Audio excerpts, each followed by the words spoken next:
From the St. Louis Public Radio Newsroom, this is The Gateway. It's Tuesday, January 21st. I'm Abby Larico.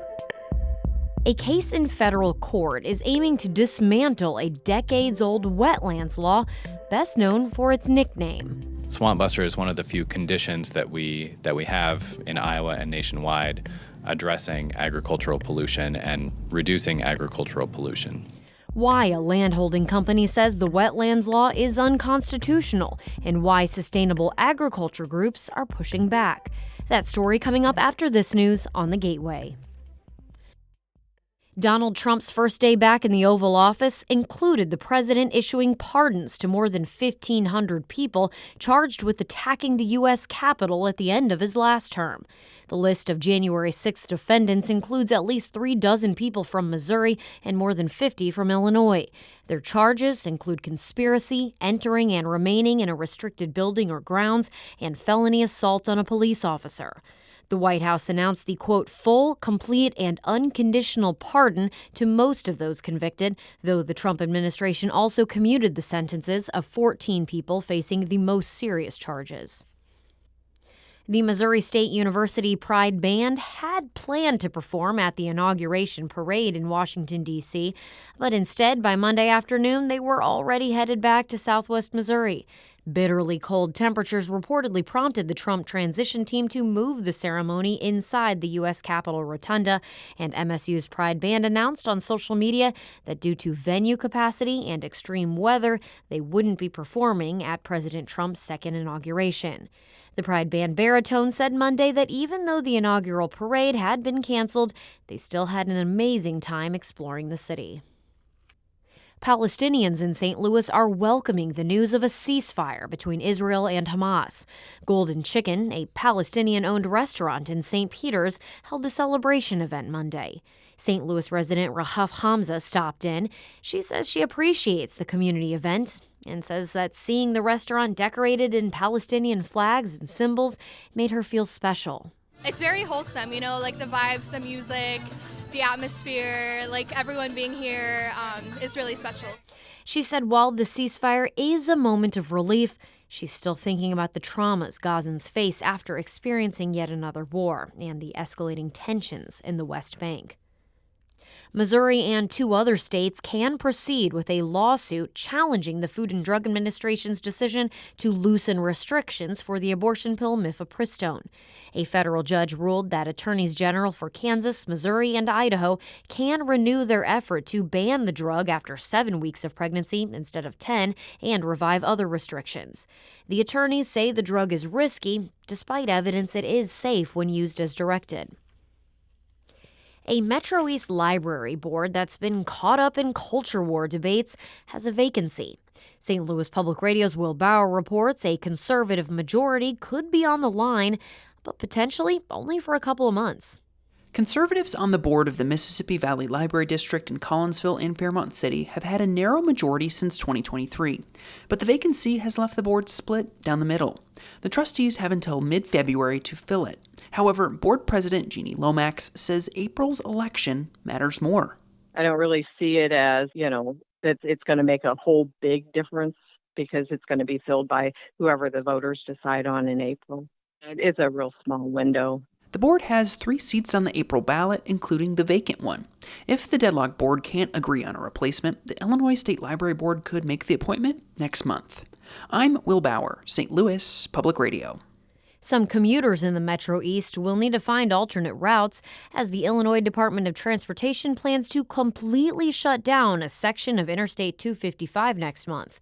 For 6 months, starting February 1st, IDOT will close 3.5 miles of the interstate for rehabilitation and resurfacing between Illinois routes 15 and 157. IDOT says compared to keeping the interstate open but with reduced lanes, this full closure reduces risk to construction workers, saves money, and will make for faster repairs.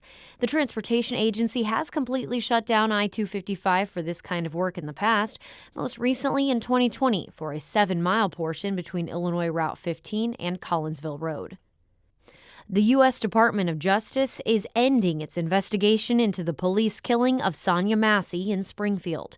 Mawa Iqbal has more. The DOJ was investigating claims that 36-year-old Massey was discriminated against because she was Black and in need of mental health help. Now the DOJ has reached an agreement with Sangamon County officials requiring changes to policing rules and training. But the agreement doesn't include any punishment if the county fails to comply. County Board member Mark Ayers says he's disappointed by that. These are just some recommendations that sound great, but really don't move the needle in addressing true justice for Sonia Massey. Massey was fatally shot last summer by former Sheriff's Deputy Sean Grayson after calling 911 to her home. I'm Mawa Iqbal. A tribute to the Reverend Martin Luther King Jr. at the Two Hill Performing Arts Center on Monday included music and speeches about the path to racial justice in the U.S. St. Louis Public Radio's Jeremy Goodwin has more. We'll be marching, fighting till the victory is won. Performances by the Sheldon's All-Star Chorus and UMSL's Voices of Jubilation came before remarks by Frederica Newton. She's president of a foundation that preserves the history of the Black Panther Party. Newton says the Black Panthers' tactic of armed self-defense came at a time when King's views on nonviolent protest were evolving. Dr. King's attitudes did shift after the Watts riots of 1965. Dr. King realized the challenges that Black communities were facing were not being addressed by the civil rights movement. The event also included recipients of a scholarship for students who paired good grades with community service. I'm Jeremy Goodwin, St. Louis Public Radio.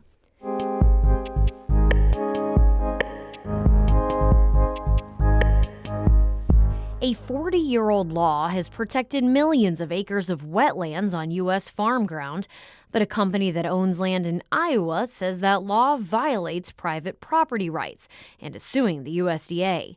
As Harvest Public Media's Rachel Cramer reports, the lawsuit could upend a major wetlands conservation policy.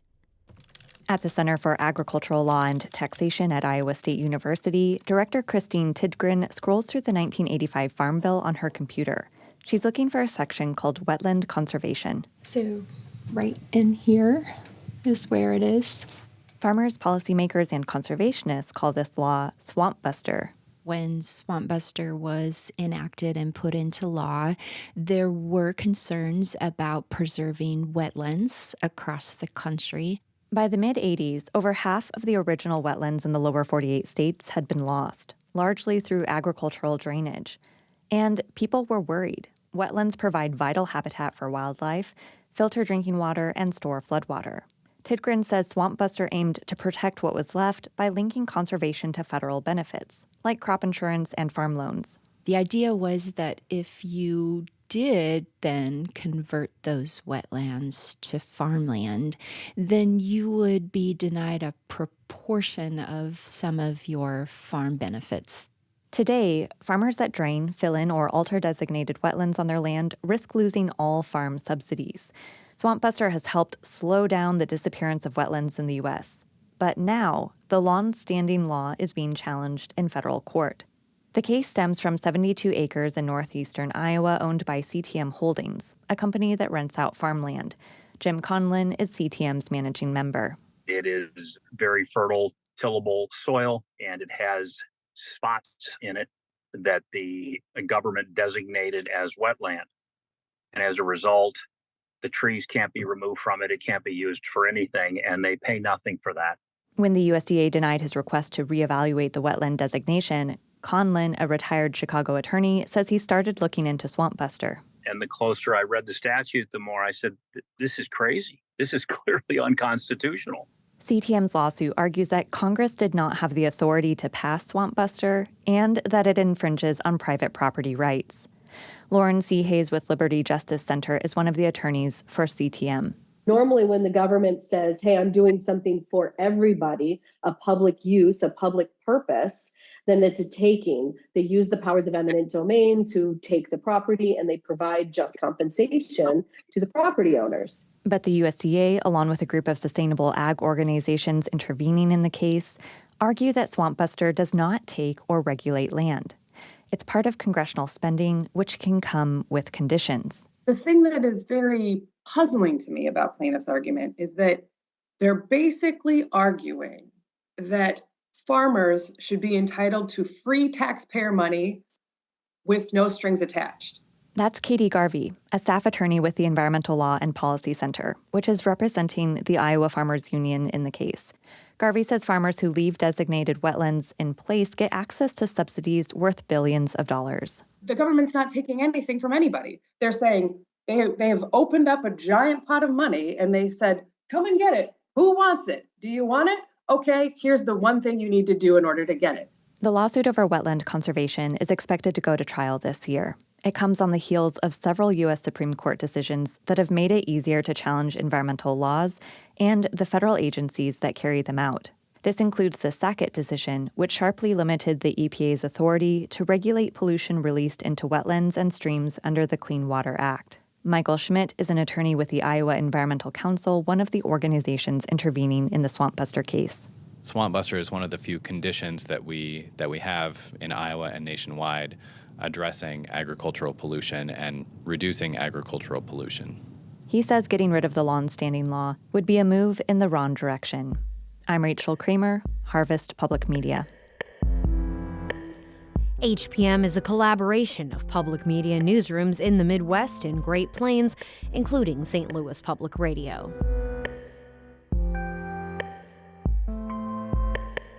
The Gateway is a production of St. Louis Public Radio, a listener-supported service of the University of Missouri-St. Louis. Music by Ryan McNeely of Adult Fur. I'm Abby Larico, and from the St. Louis Public Radio newsroom, this has been The Gateway.